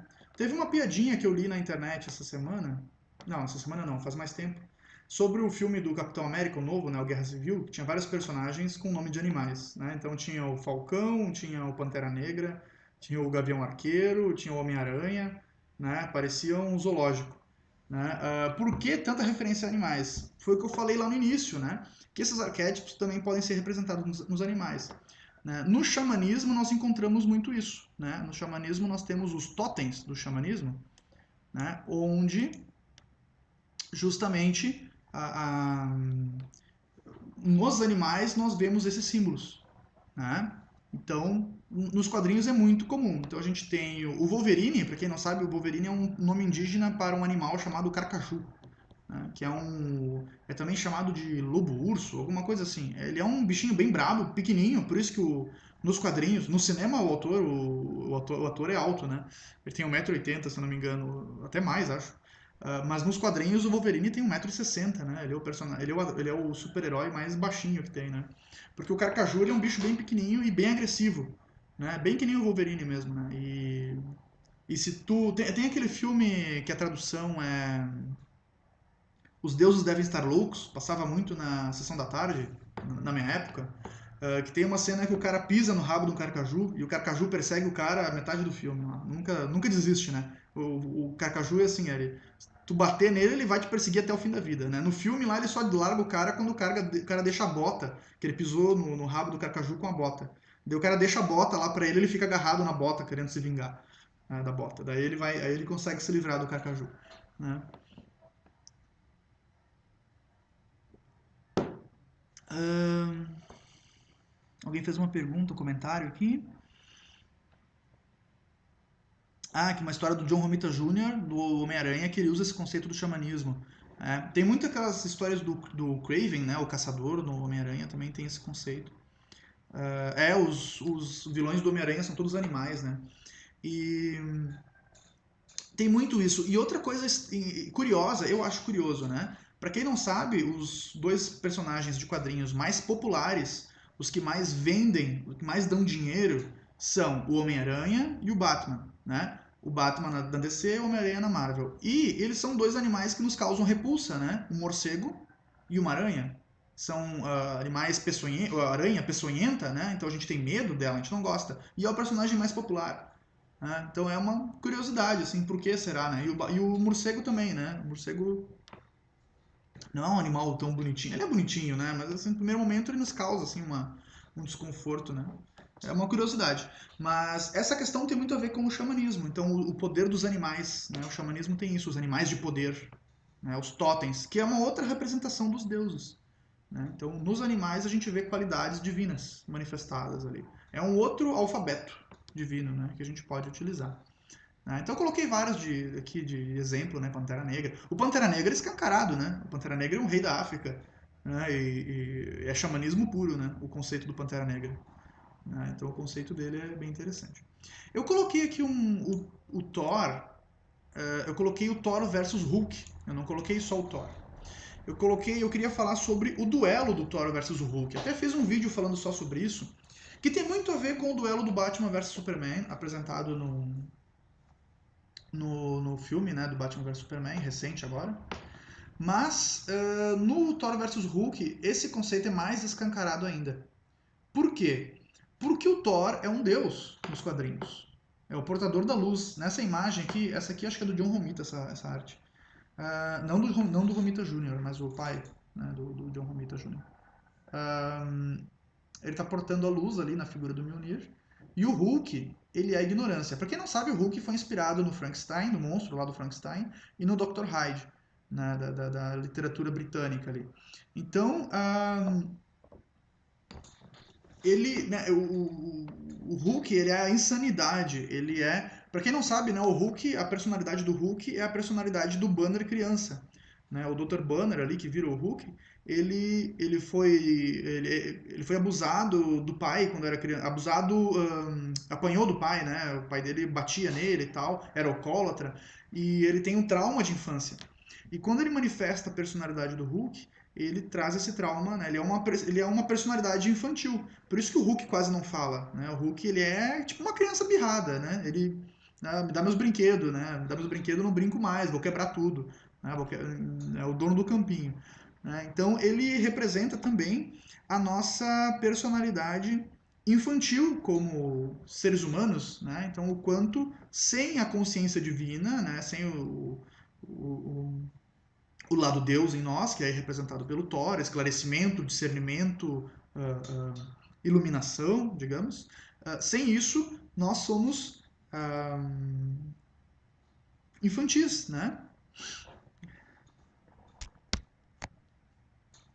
Abraço aí. Eu espero que assista até o fim aí. O Queimem a Bruxa aqui disse que gostou do canal, mas vai ter que sair. Beleza. O vídeo vai ficar na íntegra no canal do YouTube e também vou postar na página do Face aí do Vida de Docente. Né?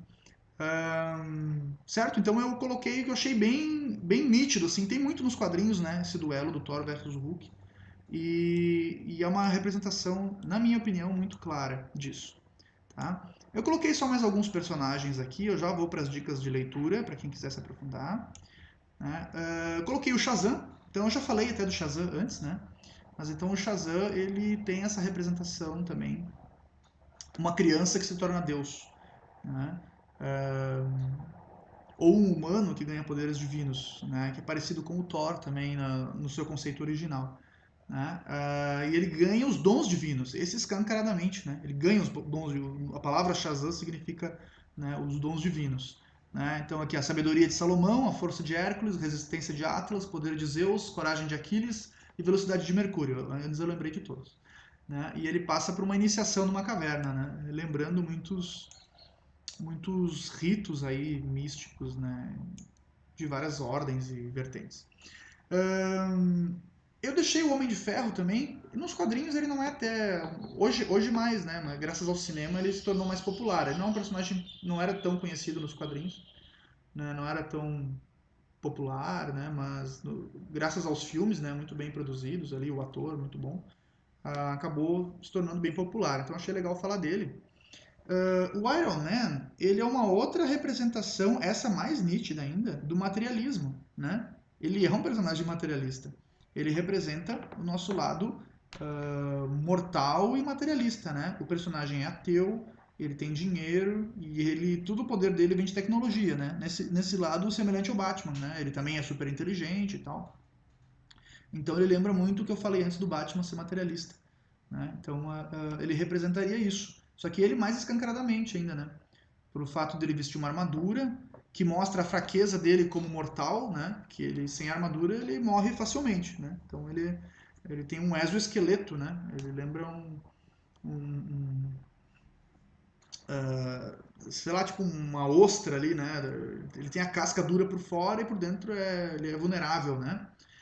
Então ele representa bem isso, até a construção da nossa própria personalidade, né? A gente cria barreiras e escudos para nos defender, né?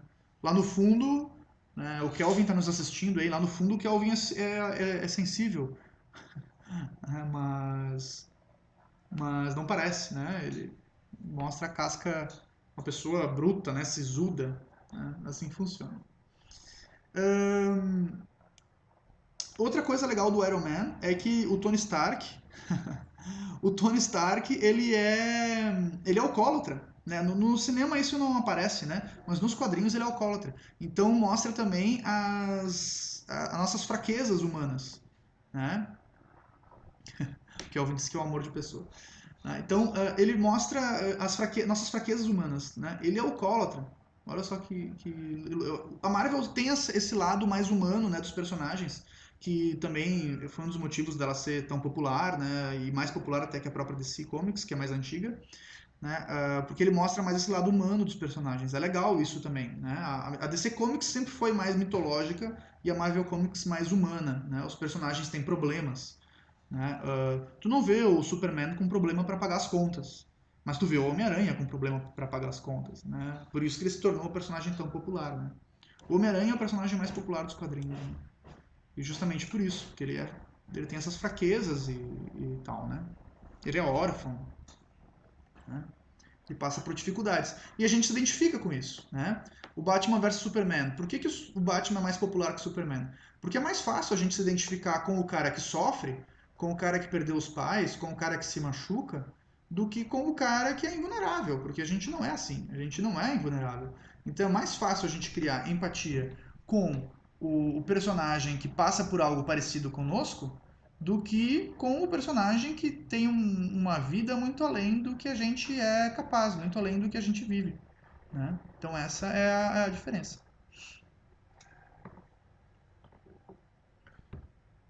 O Thiago colocou aqui, né, que no total os personagens da Marvel sempre têm problemas mais humanos que a DC. Isso é verdade, né? Na DC é tudo mais mitológico, né? Tudo mais mítico, né? Em comparação. Tá? Enfim, esses são os personagens que eu citei, né? Eu quis pegar um apanhado aqui para exemplificar esse conceito. Né? Eu não vou explicar todos os personagens de acordo com essa visão. Né? Aqui eu deixei mais uma imagem do Alex Ross, fantástica aqui. Deixa eu mostrar a imagem do Alex Ross. Olha essa imagem que fantástica, dos Vingadores clássicos, né? Então tem alguns Vingadores originais, outros da segunda versão, Pantera Negra, Gavião Arqueiro, mas com as roupas clássicas, o Iron Man com a roupa que ele ficou mais tempo, a armadura que ele ficou mais tempo, né? Enfim, eu adoro essas ilustrações clássicas, né? E também deixei umas imagens, essa aqui que eu acho muito legal também do Alex Ross, né? Que os heróis da DC Comics estão vindo do céu, né? Então, mais divino que isso, impossível, né? Estão caindo do céu aqui, né? E também, depois eu vou falar sobre essa obra aqui. Tá, agora eu vou dar as dicas de obras que eu achei importante, além de apresentar tudo isso, né? Eu também não quero que vocês fiquem só com o que eu estou falando, eu quero que vocês vão atrás, né, de aprofundar esse conceito e constatar por si mesmo. Como eu disse lá no início, nem todos os autores têm essa preocupação. Nem todos os autores estão pensando nessa questão, nem todos os roteiristas estão pensando nessa questão mitológica. Mas tem muitas obras onde isso é muito nítido. E eu vou citar agora algumas que eu considero as melhores, né, para quem quiser fazer essa análise e procurar essa abordagem mais mitológica nos quadrinhos. Tá? Então, aqui eu comecei com algumas obras da Marvel. Da Marvel não tem tantas, mas tem duas que são muito boas. Uma é Marvels. As duas são ilustradas pelo Alex Ross, né? Essa é uma obra bem conhecida, eu acredito que a maioria tenha lido, quem é fã de quadrinhos aí está assistindo. Que ela mostra, então, os personagens da Marvel vistos por um fotógrafo, né? Um jornalista, o Ben Urich. Né? Então, ele mostra a visão dos personagens por alguém que é uma pessoa. Então, como é que os humanos veriam esses seres se esses seres realmente existissem? É isso que essa obra trata, né? Então, os personagens na obra tu só vê eles de relance, assim, né? Tu só vê lá, olha o Homem-Aranha se balançando, né? Mas só, né? Tipo, o Homem-Aranha não fala na obra. Né? É como as pessoas veem eles, como as pessoas veriam eles. Né? Então tem bem essa questão aí mitológica e divina. Tá? Então super recomendo essa obra aí. Marvels até mais pela questão, essa questão da ótica humana sobre eles e também pelas ilustrações que são fantásticas.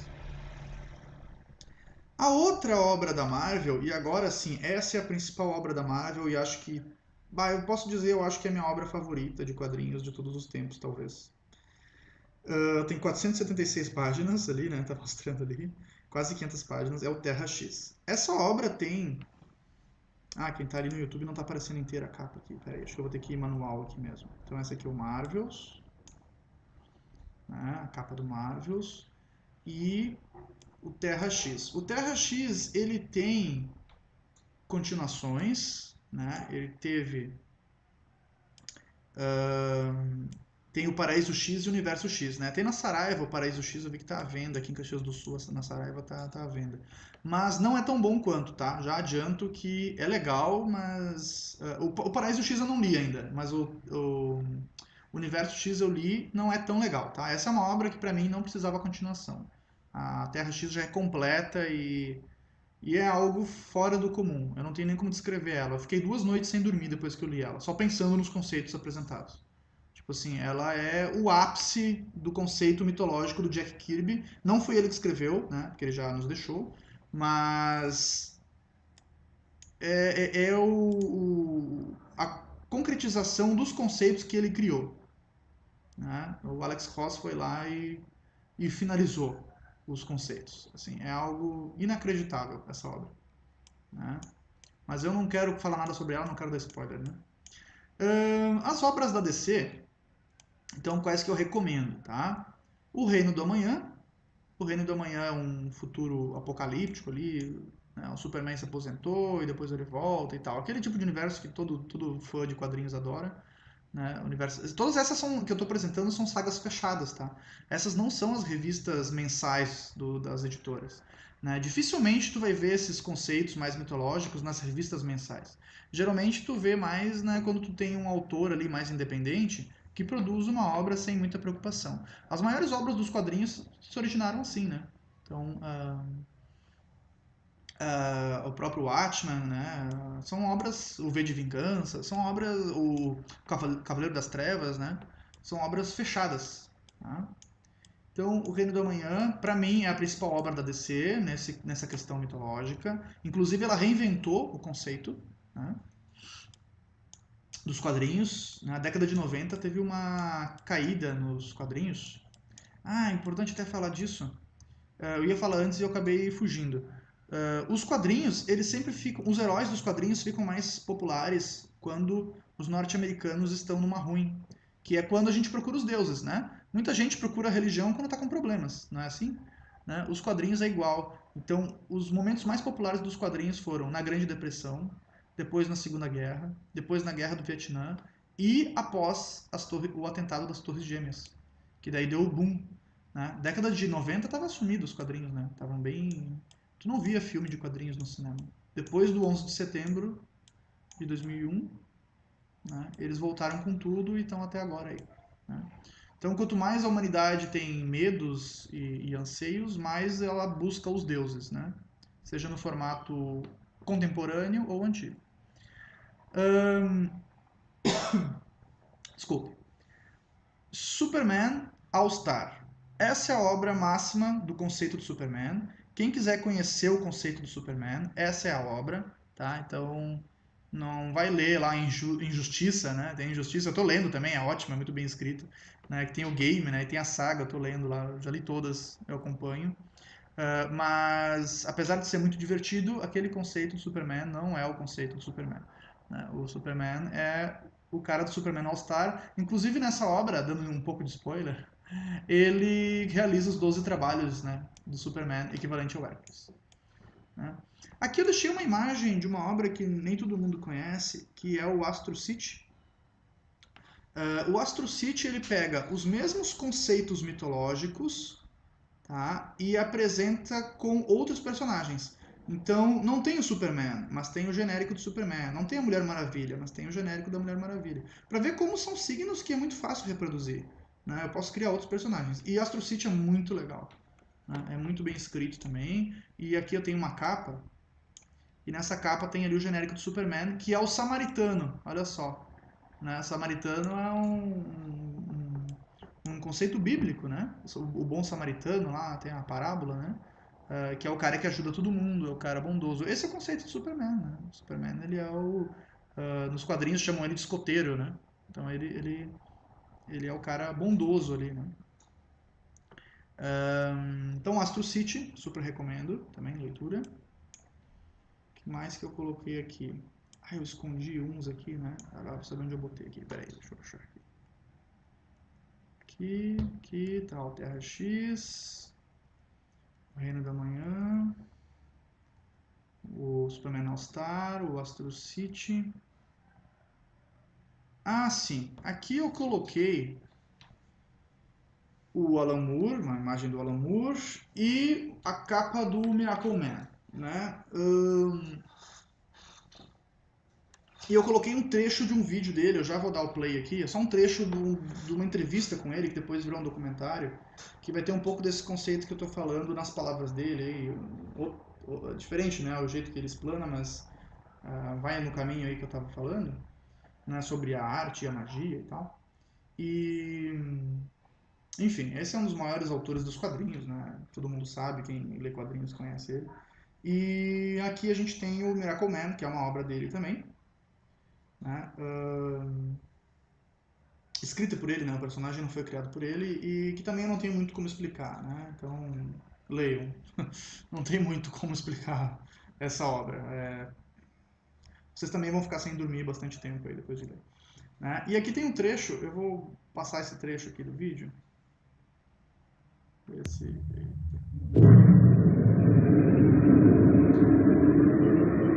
On my 40th birthday, rather than merely bore my friends by having anything as mundane as a midlife crisis, I decided it might be more interesting to actually terrify. Aumentar o volume, mas tem as legendas aqui. É só um trecho, mas esse trecho é fantástico. É 3 minutinhos aí.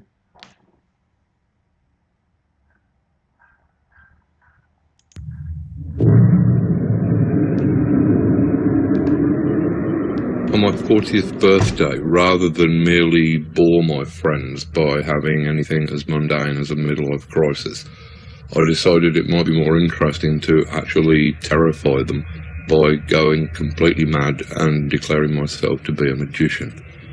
This had been something that had been coming for a while. It seemed to be a logical end step in my career as a writer. And the problem is that with magic, being in many respects a science of language, you have to be very careful what you say, because if you suddenly declare yourself to be a magician without any knowledge of what that entails, then one day you are likely to wake up and to discover that that is exactly what you are. There is some confusion as to what magic actually is. I think that this can be cleared up if you just look at the very earliest descriptions of magic. Magic, in its earliest form, is often referred to as the art. I believe that this is completely literal. I believe that magic is art, and that art, whether that be writing, music, sculpture, or any other form, is literally magic. Art is, like magic, the science of manipulating symbols, words or images, to achieve changes in consciousness. The very language of magic seems to be talking as much about writing or art as it is about supernatural events. A grimoire, for example, the Book of Spells, is simply a fancy way of saying grammar. Indeed, to cast a spell is simply to spell, to manipulate words, to change people's consciousness. And I believe that this is why an artist or writer is the closest thing in the contemporary world that you are likely to see to a shaman.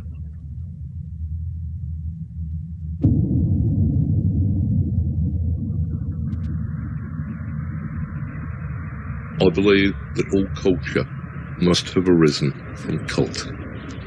Originally, all of the facets of our culture, whether they be in the arts or the sciences, were the province of the shaman. The fact that in present times this magical power has degenerated to the level of cheap entertainment and manipulation is, I think, a tragedy. At the moment, the people who are using shamanism and magic to shape our culture are advertisers. Rather than trying to wake people up, their shamanism is used as an opiate to tranquilize people, to make people more manipulable. Their magic box of television, and by their magic words, their jingles, can cause everybody in the country to be thinking the same words and have the same banal thoughts all at exactly the same moment.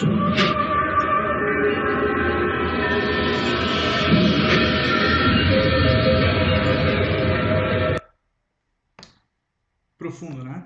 Esse é um trecho de uma entrevista, na verdade foi uma entrevista com ele que acabou, depois o pessoal transformou a entrevista num documentário, né? E é profundo, né? Vocês podem pesquisar então aí, eu esqueci o nome do documentário, mas procura Alan documentário aí, é o único que vai aparecer, só tem esse. Ele é meio antiguinho, mas não faz tanto tempo que eu assisti ele. Então eu acabei descobrindo ele faz pouco tempo. O Alan Moore, pra quem não sabe, ele não assiste, né, as obras cinematográficas. Ele diz pra nem botar, das obras dele, né? Ele diz pra nem botar o nome dele, porque ele total desaprova, né, essa produção mais comercial, assim, das obras. Embora o Watchmen, a versão cinematográfica, ficou muito bom. Né? E o do Inferno também ficou muito bom, né? Com Johnny Depp lá, fantástico. O V de Vingança é mais ou menos. É legalzinho, legalzinho, mas bem aquém, né, da obra original do Moore. Então essa obra que eu falei antes, né, o Prometeia, que é a obra mais mística do Alan Moore que eu conheço, né, então só leiam, né? Quem quiser saber, leia mais aí. Essa obra, inclusive, ela não foi bem nas vendas, e o Alan Moore, ele simplesmente terminou de escrever ela, né? Não interessa se o pessoal tá gostando ou não tá gostando, ele queria dar o recado dele e ele deu o recado dele, né? Ah, caiu no Facebook. Ah, caiu a transmissão no Facebook. Será que tem um limite de tempo ali da transmissão no Facebook? Vamos botar aqui.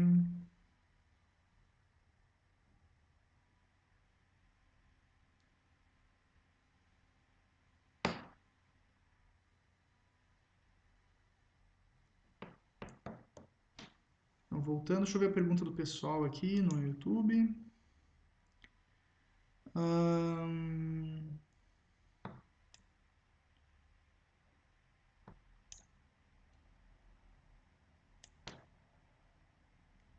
Voltando então para o Facebook, tinha caído a transmissão, mas eu já estou finalizando já, estou no final, né?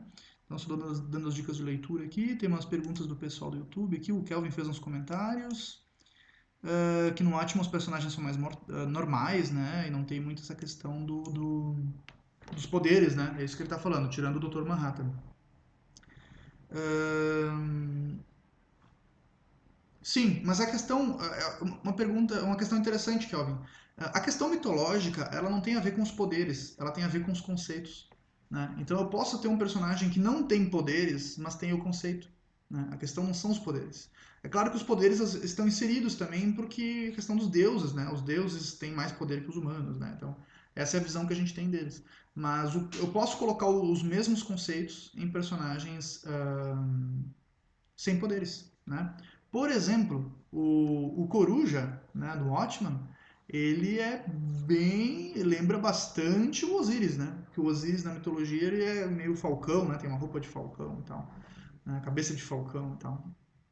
E o Coruja tem aquele, né, a máscara ali que lembra a ave e tal, e a questão da sabedoria, né? Ele também tem conhecimento, né? Então eu posso ter o conceito mesmo sem ter poderes, sem o personagem voar e destruir prédios. Né? Não é essa a questão. Tá? Então, a Prometeia é uma obra que eu super indico. O que mais que eu indico? Sandman, né? Então, quem conhece sabe do que eu estou falando, né? Então, do Neil Gaiman. Como é que eu vou explicar Sandman? Não tem como explicar, né?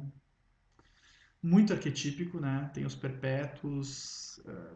Leiam, né? Leiam Sandman, é o que eu tenho para falar sobre. Né, quando perguntaram para o Einstein, eu não me comparo a ele nem de longe, né, mas quando perguntaram o que ele achava da obra de Bach, ele disse: calem-se e leiam. E ouçam, né? Desculpa, calem-se e ouçam, né? Eu digo leiam, né? Leiam Sandman, que É fora do comum, gente. Também vai deixar você sem dormir, né? Aquelas obras que tu fica 2 semanas sem dormir pensando naquilo ali, né? Ó, o Thiago colocou que Sandman é uma das melhores coisas que já leu na vida. Pra mim também. Ah, com certeza. Né? Então também para quebrar um pouco aquele estigma, né? Quem acha que quadrinhos é só pra criança, é pra criança também, né? A gente é meio criança, também gosta. Mas, cara, tem conceitos ali tão profundos, né? De psicologia, de. Nossa, é fora do comum. Só tem que achar os autores certos, né? Lendo a revista mensal, dificilmente tu vai achar conceitos tão profundos. Né? E esse é o livro que eu comentei lá no início, que é a minha principal referência até para essa abordagem de hoje aqui, né? Minha principal referência para esse curso, então, que tem disponível na Saraiva, em língua portuguesa, eles traduziram como Nossos Deuses São Super-Heróis, mas o título original é Nossos Deuses Usam Colã, do Christopher Knowles, não sei pronunciar o nome dele, né? Enfim. E essa obra, então, vocês vão encontrar muitas das informações que eu falei hoje aqui, não todas, que eu também usei outras referências, né? Mas muitas serão aprofundadas ali, né? Ele dá uma abordagem bem completa ali dos conceitos, né? E vai convencer vocês aí de que pelo menos eu não estou mentindo sozinho, né?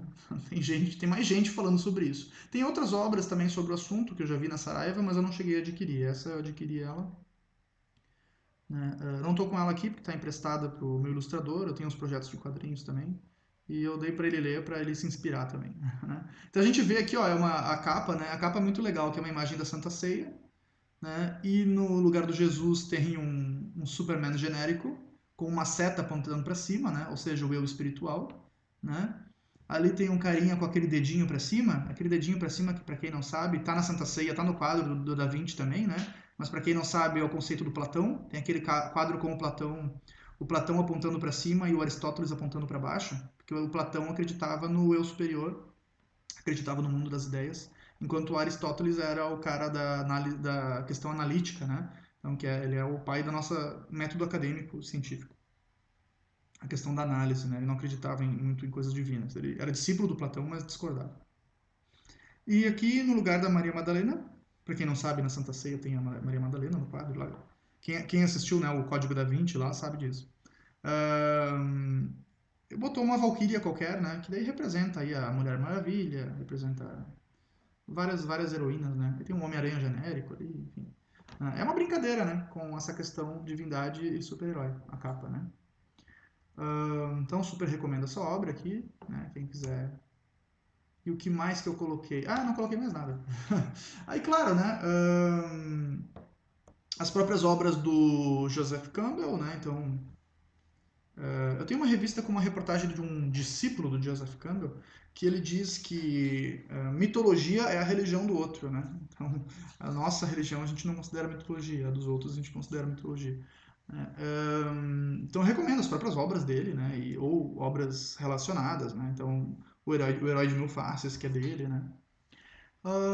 Então era isso, né? Basicamente o que eu tinha para falar hoje. Não sei se alguém tem mais alguma pergunta sobre o assunto, pode mandar aí que eu vou respondendo, ainda temos um tempinho, né? Esse é o primeiro minicurso do canal, em breve vou planejar outros aí, né? Então eu vou sempre pegar alguns assuntos diferentes, né? Justamente para não falar aquilo que eu falo em aula, né? Eu quero falar assuntos que eu não falo na aula, que eu tenho vontade de falar, mas às vezes não tem uma disciplina sobre esse assunto, então daí eu vou falar aqui na web, né? Que pelo menos quem quiser ler, né? Quem quiser saber sobre, né? Pode se informar. Né? Esses são conceitos muito importantes, né? Para quem quer ser escritor, para quem quer ser roteirista, né? Ou mesmo, né? Para quem gosta de mitologia ou gosta de cultura pop, né? Essa é a explicação do porquê que esses personagens do universo dos quadrinhos nos inspiram tanto e nos cativam tanto, né? Por que a gente vai no cinema assistir tanto filme de super-herói?